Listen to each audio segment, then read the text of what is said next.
So the Heat have been rolling lately. They just beat up on the Sixers.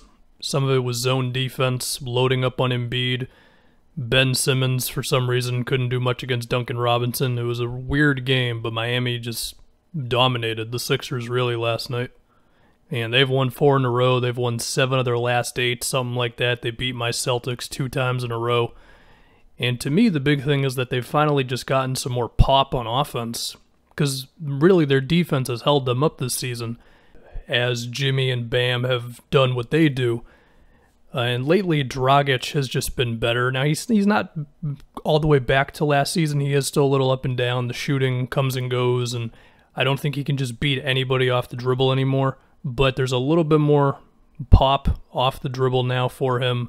The Bam, Dragic two-man game, the creative stuff those two do is there. The Heat also do some creative things where they'll have like 2 guys screen for Dragic, or they'll have Dragic throw the ball to somebody on the wing very early in a possession, and then he'll just get a running start, and then he'll like get a handoff from that guy going to the basket. They did that against the Sixers a couple times last night with Duncan Robinson being the guy he throws it to. Kendrick Nunn has been huge, sometimes just creating plays out of the pick and roll or just playing off of everybody else. Hero has been back for a little bit, and his shooting has been better, and we'll see with him. Sometimes his shot selection can be a little similar with Kendrick Nunn, but the shots have been going in lately. The additions of Ariza and Dedmon have been huge. I don't think I was super confident in Ariza having a whole lot more in the tank, but clearly he does. And while all this is happening, you've got Iguodala, who manages to get to 3 or 4 assists a game while not being the primary ball handler and sometimes playing like 16 minutes. Anyway, if we think about Miami and where they're going to play in the standings and all that, so they have the tiebreaker over the Knicks, which is huge because that gives them a pretty decent chance of facing probably Atlanta in round 1. And yeah, I know the Heat beat the Bucks, but the Bucks are a little better this year. Maybe not record-wise, but I think Drew's better than Bledsoe. They switch more, that type of thing. And it would just be better to not face them in round 1. So the actual round 1 for Miami is probably going to be against the Hawks. And nothing against the Hawks or their fans, but would anybody pick Atlanta to win that series?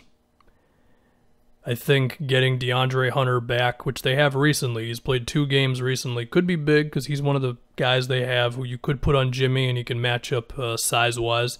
Who knows if Hunter will have enough time between now and then to really get going again. Tony Snell's a good defender.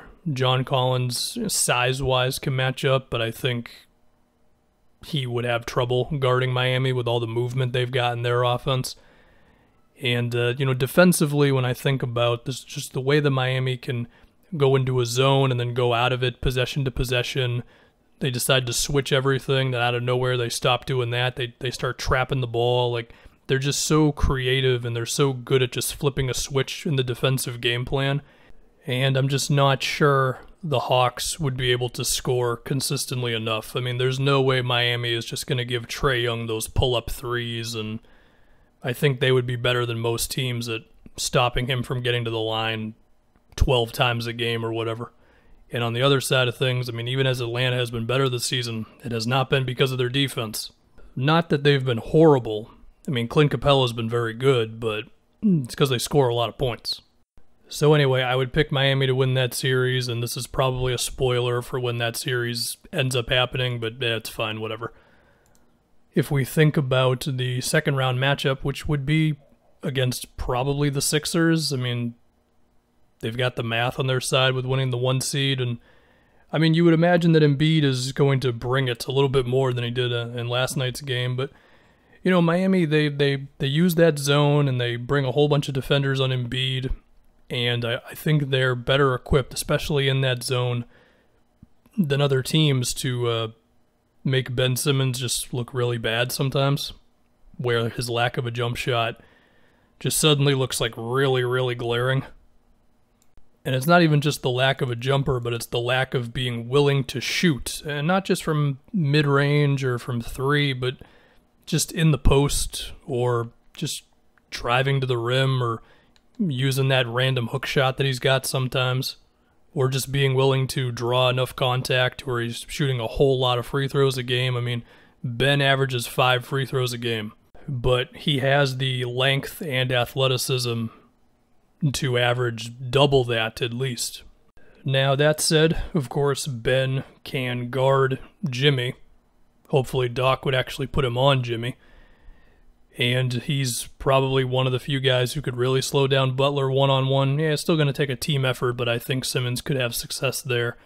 And if Miami's offense in the playoffs at any point would go back to what we've seen in the regular season at times, where, Dragic just is a half a step slower, and Kendrick Nunn just isn't able to really go off like that, and Tyler Hero is struggling a bit, and Duncan Robinson is shooting a little worse than what he has been, even if he still terrifies defenses, then I think Philly could kind of devastate Miami.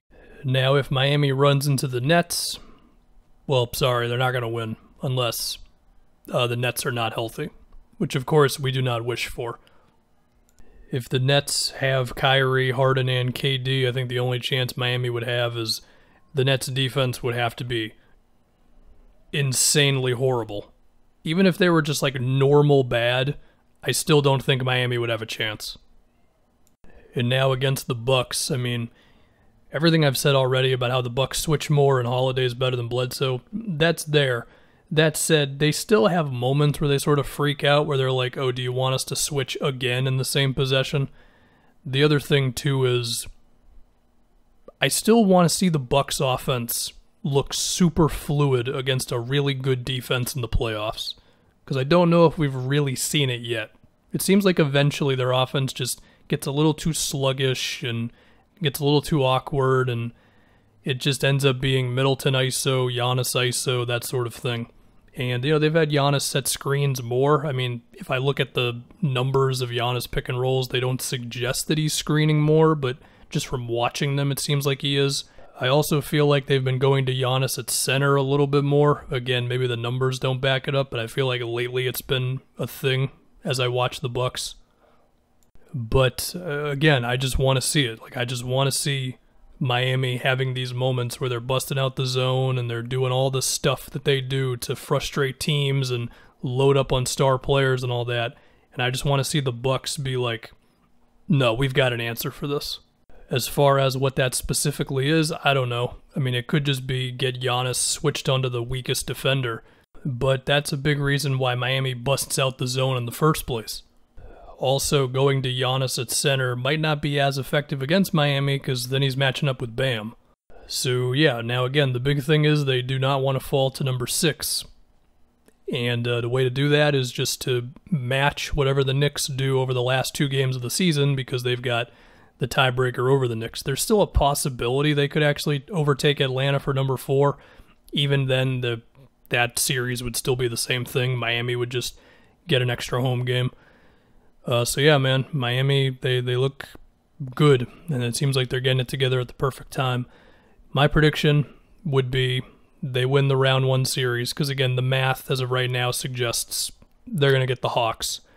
And then for round 2, if it's the Sixers, which decent chance it would be, I think they can win that series. If they're not going to win it, I think they would at least push Philly to a Game 6 or a Game 7.